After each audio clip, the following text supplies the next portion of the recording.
Namaskar, Jai Shri Krishna. Construing text 19 of chapter 15, the Yoga of the Supreme Person of Srimad Bhagavad Gita. Text 19.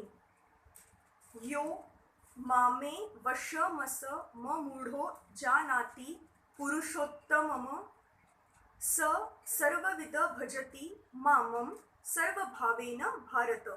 Whoever knows me as the Supreme Personality of Godhead without doubting is the knower of everything. He therefore engages himself in full devotional service to me, O son of Bharat.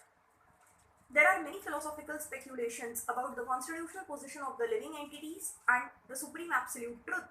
Now in this verse, the Supreme Personality of Godhead clearly explains that anyone who knows Lord Krishna to be the Supreme Person is actually the knower of everything. The imperfect knower goes on simply speculating about the absolute truth, but the perfect knower, without wasting his valuable time, engages directly in Krishna's consciousness, the devotional service of the Supreme Lord. Throughout the whole of Bhagavad Gita, this fact is being stressed at every step. And still there are so many stubborn commentators on Bhagavad Gita who consider the Supreme Absolute Truth and the living entities to be one and the same. Vedic knowledge is called Shruti. Learning by oral reception. One should actually receive the Vedic message from authorities like Krishna and his representatives.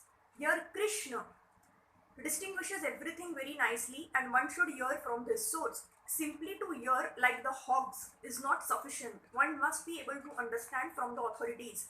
It is not that one should simply speculate academically. One should submissively hear from Bhagavad Gita that these living entities are always subordinate to the Supreme Personality of Godhead. Anyone who is able to understand this according to the Supreme Personality of Godhead, Shri Krishna, knows the purpose of the Vedas. No one else knows the purpose of the Vedas. The word bhajati is very significant. In many places, the word bhajati is expressed in relationship with the service of the Supreme Lord. If a person is engaged in full Krishna's consciousness or in the devotional service of the Lord, it is to be understood that he has understood all the Vedic knowledge.